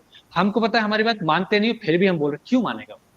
अगर भरोसा मेरे मन में आ जाए, एक ना दिन तो मेरी संतान मेरी बात मानेगा, मेरा जूनियर मेरी बात मानेगा, मेरे सोसाइटी वाले मेरी बात माने, मेरा पार्षद मेरी बात मानेगा। कॉन्स्टेंटली बोलता तो रहूं मैं, प्यार से, अच्छे से, हर ओकेजन में बुलाऊंगा, गलतियों पे भी कोई बात नहीं, चलता है, कितना भी नुकसान हुआ चलता है, बहुत सारी गलत आदतों में पड़ गए, कोई बात नहीं, मेरी मेरी संतान, मेरे बेटे हो, मेरी बेटी हो, तुम सबसे अच्छे हो और मैं हमेशा तुम्हारे साथ हूँ। कल को जेल जाना हो साथ में चलेंगे, तुम अंदर बैठने बाहर बैठ। ये कौन मित्रगण क्या करते, यही तो कॉन्फिडेंस देते हैं, भाई तेरे साथ तेरा भाई है, बड़ी तेरी बहन है, यही तो कॉन्फिडेंस हम बड़े दे ना। हम मान बैठे हैं कि हमारा बच्चा गलत संगत में गया, अब ये मेरी नहीं सुनता, नहीं सुनेगा, क्योंकि आपको खुद अपनी बातों पे कॉन्फिडेंस नहीं है। तो आखिर फिर बात आती है घूम फिर के हम पर, वो एडिक्शन में है। अग्री, मालूम है बहुत मुश्किल है, जब हमको मालूम है मुश्किल है तो हम उसको इजी चेंज क्यों देखें? उसकी तो जीवन की लड़ाई, इनफैक्ट जीवन मृत्यु की लड़ाई, उसका तो पूरा जीवन निकल जाएगा। कोई तो हो जिसको देख के लगे कि यार ये मेरे साथ है, मेरे बुरे में भी साथ है, मैं बुरा हूं तो भी साथ है, जो मेरी गालियां भी सुनता है तो भी मेरे साथ होता है। और वो व्यक्ति कोई भी हो सकता है, माँ सुनती है, पिताजी झेलते हैं, मित्रगण हो सकते हैं, भाई बहन हो सकते हैं, लोग बात कर रहे हैं बदनामी, कोई बात नहीं, मैं हूं तुम्हारे साथ। वो कॉन्फिडेंस जिस दिन आ गया ना, वो कॉन्फिडेंस ही उनको मनोबल प्रदान, नहीं तो सभी उनको नकार रहे हैं, सभी धुतकार रहे हैं, लेकिन सब नहीं। कुछ व्यक्ति हैं, कुछ ग्रुप है जो उसको अप्रिशिएट कर रहा है दिन भर में, अरे भाई देख मेरा 5-5 पी जाता है, अब 2 बोतल एक साथ लेता है। कोई है जो उसको अप्रिशिएट कर रहे हैं और बहुत हैं जो उसको नका। हम अच्छी आदतों को सिखाते समय बहुत धैर्य रखें, जीवन भर का मान के रखेंगे, इसको अंत समय में सीखेगा तो भी चलेगा। वो होते हैं कि अंत समय में जीवन भर पाप किए, अंत समय पे आराध्य का नाम लिया, भगवान का नाम लिया, मोक्ष। बस वो हमारा अगर कॉन्फिडेंस आ जाए तो बात बन सकती है। हम ही हार के बैठे हैं, हम ही उसको डिमीन इतना कर रहे हैं, हमने एक प्रकार से उसको मानसिक रूप से त्याग दिया है। कहाँ और किसके लिए सुधरेगा वो? मैं आज देखता हूँ यार, मुझे मेरे माँ बाप के लिए अच्छा काम करना, मुझे मित्र के लिए अच्छा काम करना है, मुझे मेरी पत्नी के लिए, मेरे बच्चों के लिए अच्छा काम करना है, मैं जी जाऊंगा। लेकिन सब सब मुझे त्याग दें, सब मुझे नकारते हैं, सब मुझे लात मारते हैं, सब मुझे गाली बकते हैं, छोड़ो। तो घर से मोह छूट गया मुझे, किस इस समाज, डायलॉग आता है, इस समाज की मैं हेल्प करूं, ये समाज जो मुझे गाली बकते हैं, जो मूवीज में हम देखते हैं हर विलन का ये डायलॉग होता है। नहीं भाई, तो समाज अलग, परिवार अलग, परिवार में वो ना, हमें कॉन्फिडेंस रखना है, सब सुधार होगा। लेकिन क्या हमें विश्वास है कि सुधार होगा? तो question is here, do I believe कि मेरे कहने पर असर पड़ेगा? तो then I must continue. Changes हमें अपने लेवल से शुरू करने पड़ेंगे। मुझे भरोसा है कि मेरे कहने पर असर होगा, कब? ईश्वर जाने, लेकिन असर होगा। बस भरोसा है तो मैं बोलता रहूं, मुझे मालूम है मेरी सुनता नहीं तो मैं क्यों बोल रहा हूं? ऐसा है। प्रीति जी का एक क्वेश्चन है, फिर मेरे पास एक क्वेश्चन और है, वो लास्ट जी क्वेश्चन जी, रहेगा। प्रीति जी प्लीज।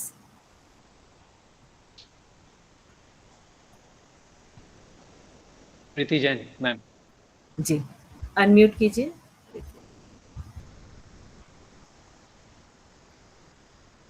कुछ प्रॉब्लम आ रही तो मैं एक क्वेश्चन ले लूं, फिर आप कर लीजिए तब तक, ठीक है? चलिए, एक और जो क्वेश्चन मेरे पास आया है, उनके जी सर, बहुत अच्छा लगा आपको सुन के। For the very first time हमने इसको यूट्यूब पर, टीवी पर भी लगाया। तो मेरे अनम्यूट है, हाँ अनम्यूट नहीं आवाज अब नहीं ठीक आ है, अब ठीक, रही? जी जी। अब ठीक है, अब ठीक है, आ रही है, आ रही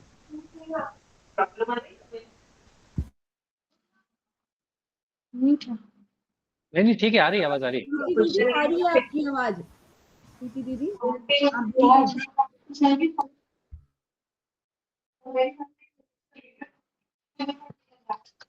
उनका शायद कुछ हाँ थोड़ा नेटवर्क नेटवर्क इशू है प्रॉब्लम गेस। है, उनको हाँ शायद चलिए, हमारे जब तक हम एक क्वेश्चन ले लेते हैं, फिर उनका ले लेंगे। आवाज दूसरा आ रही है क्वेश्चन मेरी? जो मेरे पास, जी हाँ बोले प्रीति जी, बोले, आ रही है आपकी आवाज। यस मैम, वो एक्चुअली यूट्यूब पर लाइव टीवी में चल रहा था ना, तो शायद उससे कुछ प्रॉब्लम हो रही थी। ये मेरा क्वेश्चन मेरे हस्बैंड का है कि आप इस फील्ड में आए कैसे, क्योंकि यंग जनरेशन जनरली योग में नहीं जाती है, उसकी अलग चार्मिंग उसका रहता है। तो उनको बड़ा अच्छा लगा, फर्स्ट टाइम उन्होंने भी सुना। तो उनका आपसे पर्सनल क्वेश्चन है कि आपको इस फील्ड में इंटरेस्ट कैसे आया, इसको आपको इसको करियर कैसे चूज करा इसको? मजेदार है। पहली बात तो मैम, योग में बहुत चाम है, और अब तो और ज्यादा है। हर साल, हर पल, हर दिन इसका चाम बढ़ता जा रहा है। इसमें सेलिब्रिटीज, योग सेलिब्रिटीज देखो, गजब। हमारे यंग जनरेशन मेरे से भी छोटे मस्त काम कर रहे हैं, बहुत अद्भुत काम कर रहे हैं। इनफैक्ट वो इसको और ग्लोरीफाई कर रहे हैं, जो कि बहुत अच्छी बात है। प्लस मैम, मैं इस साल सितंबर में 40 साल का हो जाऊंगा। और योग में आया कैसे? तो मैं नहीं आया, नहीं आया ऑनेस्टली कहूँ, और ना ही आना चाह रहा था। मैं डीपीएस में पढ़ाता था, जो नागपुर रोड में है तिलवारा के आगे। वहाँ मैं फ्रेंच लैंग्वेज पढ़ाता था। वो फ्रेंच लैंग्वेज सीखने के लिए दिल्ली गया। योग ने हमको चुना है। हम, मैं इसलिए बोल रहा हूँ, जो जो भी योग में है, योग उनको चुनता है। मैंने कहा ना, मेरे सीनियर दीदी यहाँ बैठे हैं, रचना मैम, और जितने भी योग अभ्यासी हैं, चाहे टीचर हो, प्रोफेसर हो, किताब लिख रहे हो, किताब के बारे में बात कर रहे हो, आसन करा रहे हो या कर रहे हो, योग चुनता है। योग ने चुना, वो करवाता जा रहा है काम। अपन ऐसे हैं, ईश्वर प्रधान। एक्चुअली ये भी एक सिद्धि है, तो सिद्धि आपको चूज करती है। जैसे कि हमारे गुरुजन बोलते हैं ना कि कलाएं, कोई भी कला, ड्राइंग है, गायन है, कोई म्यूजिक इंस्ट्रूमेंट है, इवन खेल है, स्पोर्ट्स है, ये सब आपको चुनते हैं। ये सब हमारे आर्ट्स है, ये सब कलाएं, ये कलाएं सिद्धियां सब आपको चुनती है। हाँ, आप उसकी साधना अच्छे से करो तो फलभूत भी खूब होते हैं। लेकिन उसको उपयोग करके अपना मनोबल, अपना मनोरथ सिद्ध करो तो फिर उसमें फंसने के चांसेस है। बस इसकी साधना करो तो ये आपको आगे लेते जाते हैं। सो भाई, गुरुजनों की कृपा से, बड़ों के आशीर्वाद से 15 साल हो गए हैं इस फील्ड में। और कैसे हो रहा है, होता जा रहा है काम, होता जा रहा है, पता नहीं, बस वो करवाते जा रहे हैं ऐसे। ईश्वर प्रधान। तो बढ़िया, लेकिन अब बहुत अच्छा काम हो रहा है, तो मजा है थैंक यू ये। सर। आपको और बेस्ट एग्जांपल जो आपने सिगरेट वाला बताया ना, ये एग्जांपल सच में बहुत अमेजिंग है कि इस किस तरह से बच्चे बाहर ज्यादा अट्रैक्ट होते हैं, पेरेंट्स की ये बात कम ये सुनते हैं। एग्जाम्पल तो कैसे आया, देखिए मैं बता बहुत रहा हूँ। एक बार ना, माँ के, हंसा माँ के सत्संग में मैंने एक कहानी सुनी थी, माँ ने सुनाई थी कि एक व्यक्ति गया, चर्च में गया। ये बाहर की कहीं कहानी माँ ने सुनी थी, तो वो बताया थी। तो वहां पर वो प्रार्थना कर रहा था, तो वो प्रसाद वाइन के रूप में चढ़ाते ना, तो उसके हाथ से वो गिलास गिर गया। और फादर जो है या और भी जो लोग हैं, वो जिसम चिल्लाने डांटने लगे। ठीक है। तो कोई दुखी उदास बैठा रहा, डिप्रेशन में, तो वो उदास था, उसकी जॉब चली गया, जो भी डाइवोर्स हो गया वगैरह वगैरह। वो उसके बाद फिर गया अपने रास्ते में ऐसे उदास, तो उसका मित्र मिला पुराना, अरे भाई कैसे हो, बताया कि ऐसे ऐसी लाइफ, अरे चल मेरे साथ चल। उसको लेके गया बार में, एक क्लब में, उसके 3-4 दोस्त और थे, उसको बिठाए साथ में, और वो सब पुराने मित्र मिलके मस्ती कर रहे हैं, ये भी बैठा है वहां पर बीच में। इसको भी ऑफर किया वाइन, वाइन ऑफ ग्लास इसको भी दिया। वो कांप रहा था एक्चुअली, डर में भी था और दुखी था, तो उसके हाथ से वो कांच के गिलास छूट गया और गिलास वहां गिर के टूट गया। वहां के वेटर आ गए दो, उसके 3-4 दोस्त जहाँ बैठे थे, अरे कोई तुम्हें तो नहीं लगी ना? तुरंत वो वाइन पूरी साफ करी, ग्लास साफ किया, आपको चोट तो नहीं लगी, और नई वाइन परोस दी।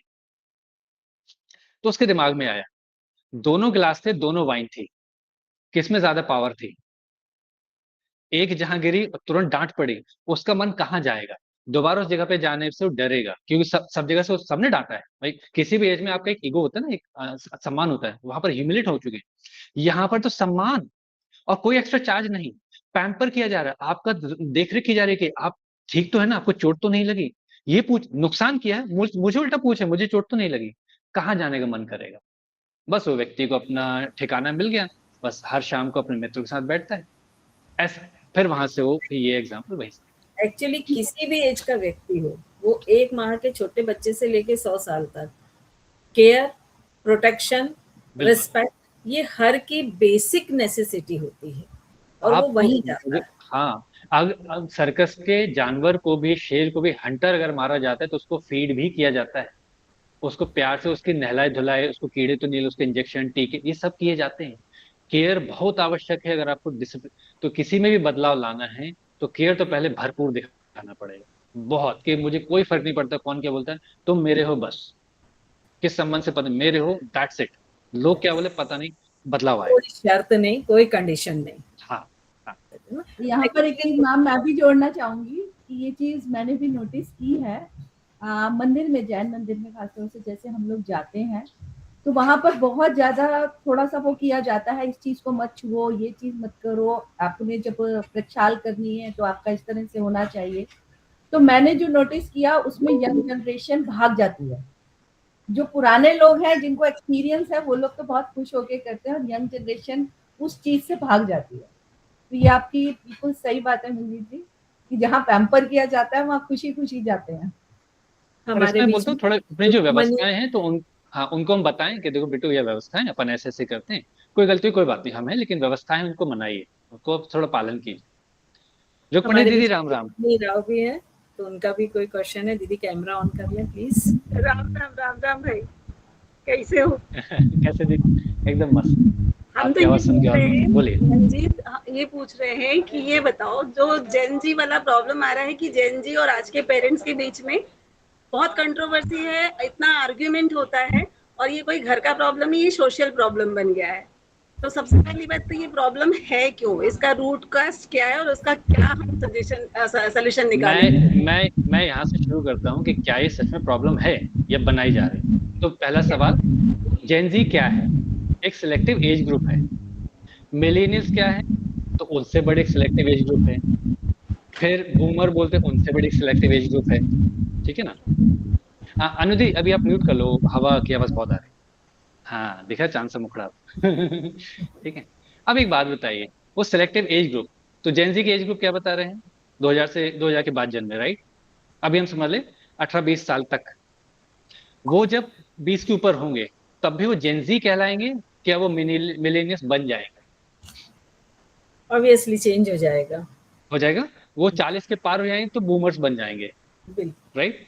मतलब वो व्यक्तियों का ग्रुप नहीं है, वो एज है। अब हम जाते हैं अपने इतिहास में। हम जब उस एज में थे तो क्या हम रेबेलियन नहीं थे? क्या हम विद्रोही नहीं थे? हम एकदम आज्ञाकारी ही थे हमेशा। और जो हमारे पिता माता पिता से हमको वो शिकायत नहीं थी जो आज हम इनके बारे में बात करते हैं।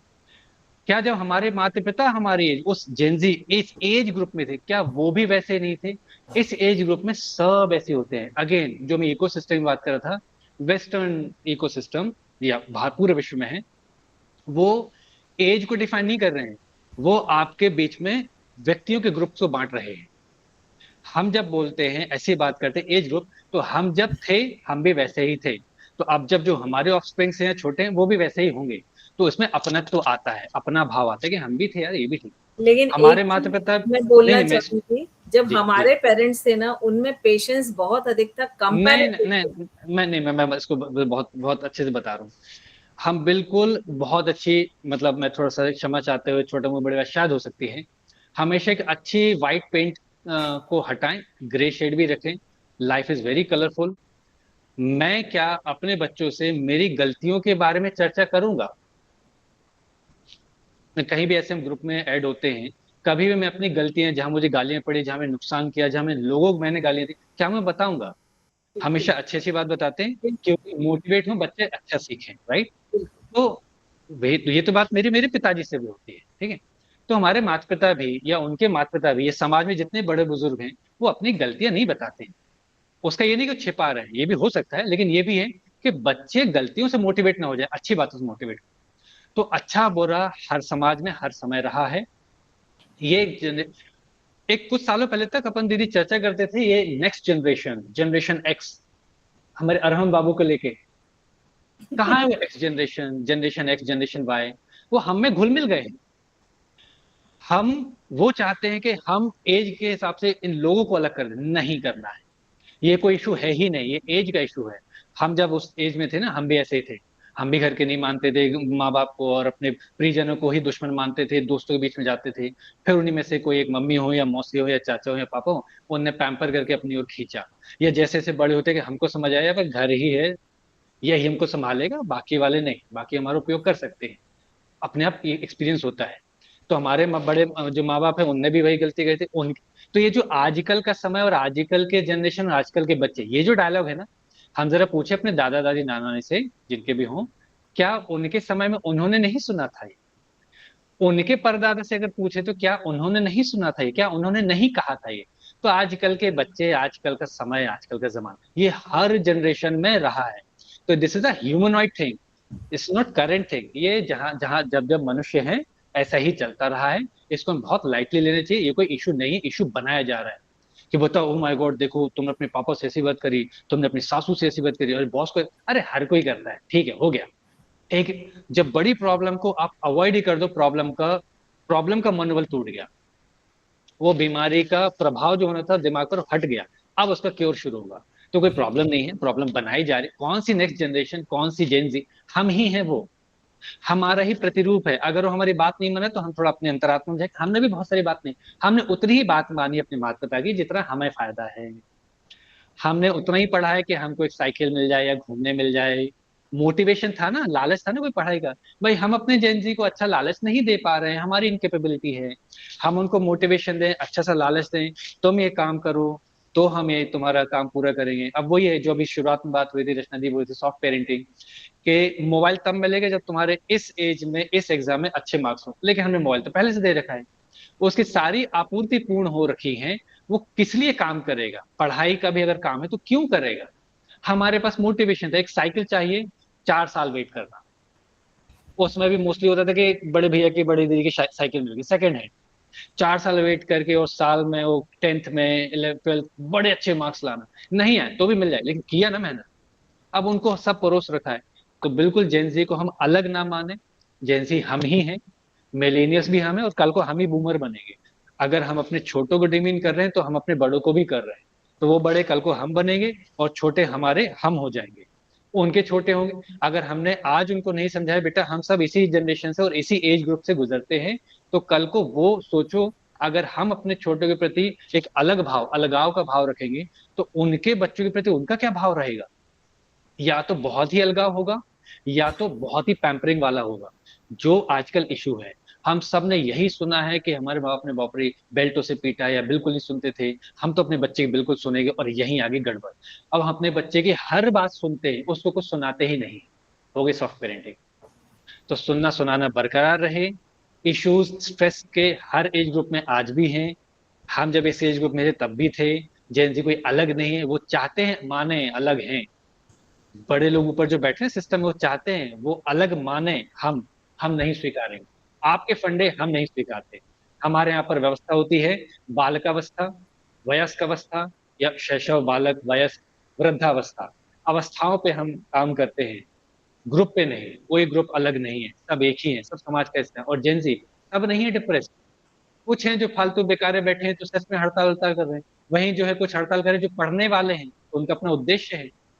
कुछ है जो इंटरव्यू की तैयारी करे। वही जेनजी में शतरंज भी जीत रहे हैं। अंडर-19 में लड़का या लड़की वर्ल्ड चैंपियन भी बना है, चाहे क्रिकेट में, चाहे फुटबॉल में, अभी हॉकी में जीत कर आए हैं। कौन से जेनजी उतर कर आए जो डिप्रेशन में? नहीं, जो वेले बैठे हैं, जिनकी सारी आपूर्ति पूर्व इनके माँ बाप कर रहे हैं, उनको फ्री अभी कुछ काम नहीं है तो जाके बैठेंगे 2-4 दिन, हम हड़ताल में, क्या ही जाएगा? टिफिन आ ही जा रहा है, कमाने कोई इच्छा ही नहीं, भरपूर है ना। लेकिन दिख जाए घर में कमाने को नहीं और हमको अपना पॉकेट मनी निकालना, हमें अपनी साइकिल में हवा भरवानी है, आप बोलो जल्दी से डिप्रेस रहो और पढ़ाई करो, हड़ताल करो, नहीं आ जाएंगे लाइन पे। हमने बहुत ज्यादा आकंठ उनको भर दिया है भोजन से, वो शायद आलस की आदत, तमस गुण ही आता है। आधा पेट रखो, भूखा रखो, तो काम करेंगे और जागृत रहेंगे, पढ़ाई भी करेंगे। तो जेनजी टर्म उन्होंने बनाया, हम इसको नहीं स्वीकारेंगे, अपने घरों से हम निकालें।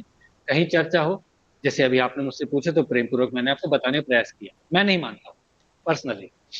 कहीं आप भी ऐसी बात हो सके जहाँ बात काट सको, बिल्कुल काट दो, हो रही तो होने दो, अपने मन में मत लाओ। हमारे बच्चे मेरा ही रिफ्लेक्शन है यार, वो क्यों अलग होगा? मैं अमेरिका जैसा क्यों होगा? वो मेरे जैसा होगा। मैं जितना चिढ़ता था और आज भी लड़ता हूँ अपने माता पिता से, तो वो मुझसे भी लड़ेगा। आज भी उनकी बहुत सारी बात मेरी बात भी नहीं मानेगा। पूरा डिस्काउंट है, मैंने अपने ऊपर डिस्काउंट लिया, मैं अपने आप को डिस्काउंट चाहता हूँ, उसको भी दूंगा। बिल्कुल सब एक जैसे हैं, हम सब। हमारे दादा भी जब यंग एज में थे तो बहुत आज्ञाकारी नहीं थे, उतनी आज्ञा मानी जितने में उनका विकास हो। That's the base of human evolution.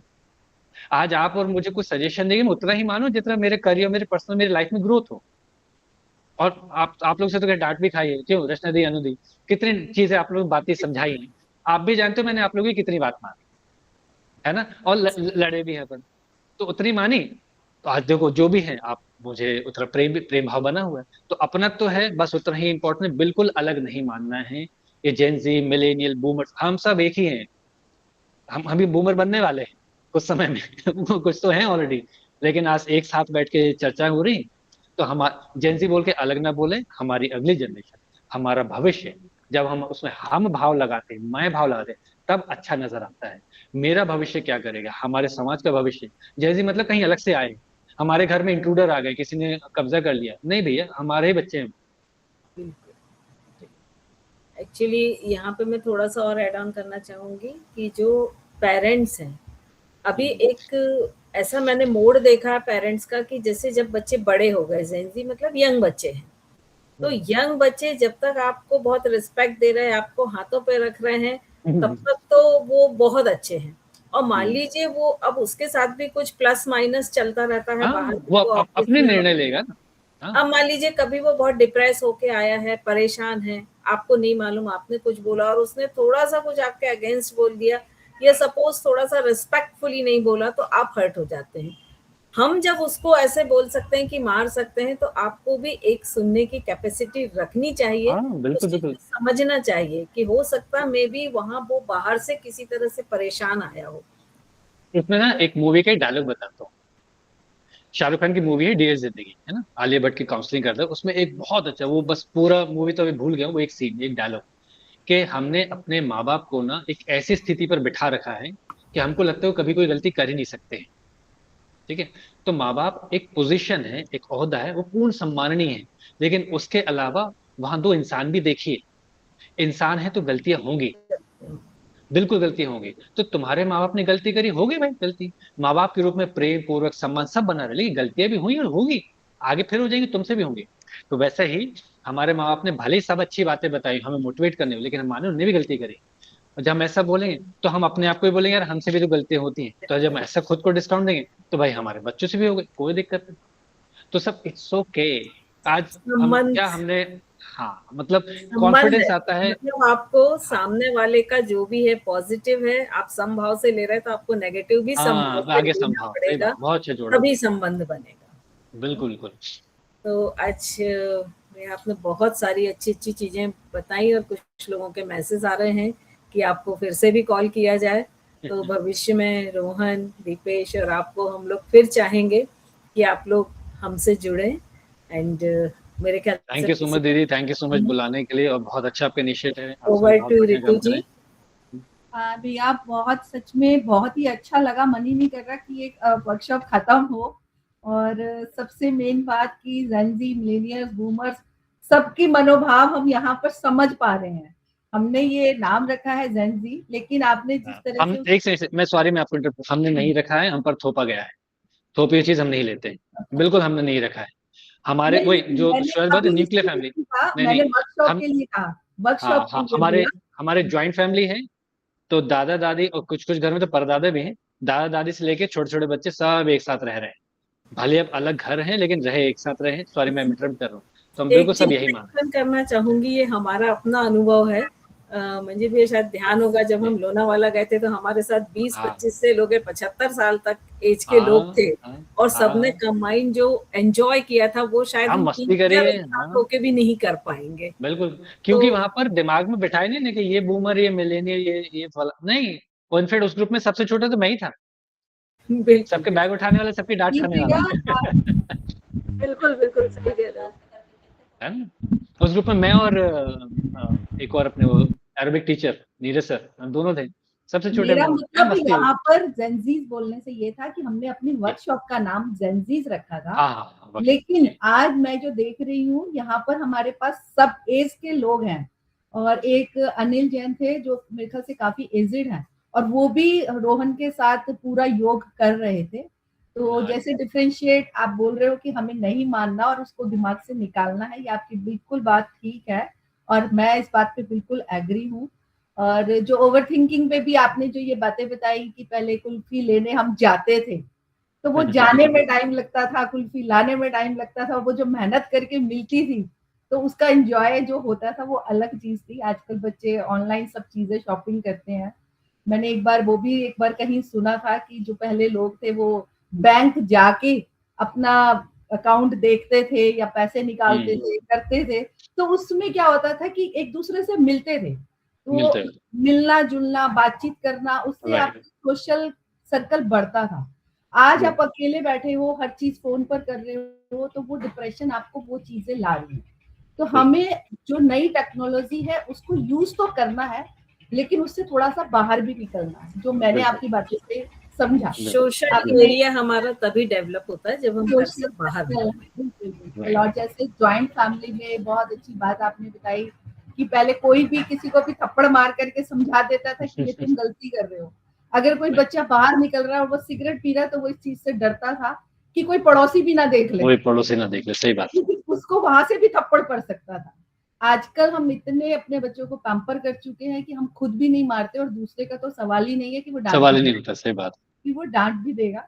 तो आपने बहुत अच्छी तरीके से सब चीजें समझाई कि व्यस्त रहें, मस्त रहें, ईश्वर प्रणिधान पर थोड़ा सा ध्यान दें, कि हमारे ऊपर भी एक ऐसी पॉजिटिव हमारे पास एक है कि जिससे हम जुड़ते हैं तो हम अपने आप को भी समझ सकते हैं। तो हम इन चीजों से, जो डिप्रेशन नाम आज आ गया है हमारे समाज में, हम उससे बाहर निकल सकते हैं। और मेरी पर्सनल वो थी कि वो बहुत अच्छी आपने थ्योरी मेरी सॉर्ट आउट कर दी कि बच्चे जो रात को जॉब करते हैं, क्योंकि नॉर्मली बच्चे रात को जॉब उनकी चलती है 2 बजे 3 बजे, जो जॉब कर रहे हैं अच्छा काम कर रहे हैं। हाँ, ये मेरी खुद की भी प्रॉब्लम थी, मेरे माइंडसेट, क्योंकि मैं भी योग से जुड़ी हुई हूँ, तो मेरे हिसाब से भी कि 9-10 बजे सो जाना चाहिए और रात को हमारी बॉडी की हीलिंग होती है, लेकिन वो आपने निकाला। तो ये आज मेरे लिए भी पॉजिटिव रहा कि मैं बच्चों को थोड़ा बोलती हूँ कि बेटा सो जाओ, कोई और जॉब ढूंढो या कुछ और करो, तो ठीक है। अगर वो कर रहे हैं जो जॉब है उसमें और अच्छा करो, और बेहतर करो। बिल्कुल, ये चीज मुझे भी आज पॉजिटिविटी मिली इस चीज से। तो मैं बहुत आपका थैंक्स बोलूंगी मंजीत जी कि आप आए, और आपने, ये भी हमारी एक फैमिली है जिसमें हर एज के लोग जुड़े हुए हैं। हमारे वर्कशॉप पे हर एज के लोग जुड़ते हैं, और हर एज के लोगों को आप की चीजों से फायदा मिला। और हम जेनजी नाम हमने रखा था, लेकिन हर उम्र के लोगों को इससे आज हमारा कुछ ना कुछ मिला है। तो इस बार के इंटरनेशनल योग दिवस जो हम मनाएंगे, अभी योग दिवस हमारा, उसका थीम भी बड़ा अच्छा है, हेल्दी एजिंग। हम सब एज कर रहे हैं, छोटे बच्चे भी एज कर रहे हैं ना, तो हेल्दी एजिंग बहुत बढ़िया थीम है। तो अच्छा, आपका टॉपिक भी बहुत अच्छा है। Thank you so much Ritu ji और कृष्णा जी। कोशिश करते हैं हर संडे किसी न किसी टॉपिक पर लेकर हैं, जो भी समाज में जो भी प्रॉब्लम्स हैं या जो भी डिजीजेस हैं उस पर हम लेकर आते हैं टॉपिक। रितु जी 1 मिनट में आपको रोकूंगी क्योंकि लोग सभी लगभग लीव कर रहे हैं, तो कुछ हम इंफॉर्मेशन दे दें कि नेक्स्ट संडे हमारा ये वर्कशॉप नहीं होगा, क्योंकि इंटरनेशनल योग डे होने के कारण हमसे जो लोग जुड़े हैं वो ज़्यादातर योग से जुड़े हुए हैं, तो उनकी अपनी व्यस्तताएं रहेंगी, साथ में हमारी भी व्यस्तताएं रहेंगी। तो हमारा जो नेक्स्ट वर्कशॉप है वो 28 को होगा, 28 जून को। और कल से हमारी मेडिटेशन की क्लास शुरू हो रही है सुबह 6 से 7। तो जो भी मेडिटेशन करना चाहें वो रितु जी से कांटेक्ट कर लें एक बार और उसको ज्वाइन कर लें। ही रितु, हमारी पूरी कोशिश रहती है कि योग के किसी न किसी प्रोस्पेक्टस से हम जोड़ें, लोगों को अवेयर करें। इसीलिए आज जेनजी वर्ड रखा था कि जिससे नई जनरेशन भी योग से जुड़े, जो मसल्स बिल्ड के लिए भाग रहे हैं जिम की तरफ। मैंने शुरू में भी कहा था कि जिम को हम गलत नहीं कह रहे, लेकिन हम चाहते हैं कि आप अपने अंदर से जुड़े, सिर्फ मसल से नहीं जुड़ना, अपने अंदर से अपने आप को जोड़ना है। तो योग एक जोड़ने की कला सिखाता है, तो हम कोशिश करें कि योग से जुड़े। थैंक यू मंजीत जी, आपका बहुत बहुत धन्यवाद। लास्ट में मैं फिर थोड़ा सा जो मैम ने बता दिया है वैसे, कि हमारा लास्ट वर्कशॉप नहीं अब की बार होगा, क्योंकि बहुत सारे हमारे पास व्यवस्थाएं हैं, हम बहुत चीजों से जुड़े हुए हैं, तो हम उसको नहीं कर पाएंगे। तो उसके बाद जो संडे आएगा उस पे उसी तरह से वर्कशॉप चलेगा। और मेडिटेशन क्लास जो हमारी कल से शुरू हो रही है, मेरे पास बहुत सारी क्वेरी आ रही थी मेडिटेशन के लिए, तो हमने सुबह का टाइम रखा है उसके लिए 6 से 7, उससे जुड़िए। और डेली हमारी योगा की क्लासेस भी चलती हैं मंडे टू फ्राइडे, उससे आप जुड़ सकते हैं। और अब हमने एक 1 वीक का लेकर आ रहे हैं, अब की बार हमने डायबिटीज पे रखा था, नेक्स्ट हमारा मेडिटेशन पे रहेगा, और उससे नेक्स्ट टॉपिक भी आप लोग हमें सजेस्ट करें कि हम 1 वीक का किसके ऊपर सेशन ले सकते हैं, वो भी आप हमें बताएं। इसके साथ ही आज का वर्कशॉप हम यहीं पर खत्म करते हैं। आप सभी का धन्यवाद देने के लिए। थैंक यू भैया, थैंक यू दीदी, रोहन भैया, रोहन, सभी का आप लोगों का बहुत थैंक्स। दीपेश, जितने भी लोग जुड़े हुए हैं सभी को थैंक्स। आप सभी का आभार। हम अब 28 जून को मिलते हैं सेम टाइम पर।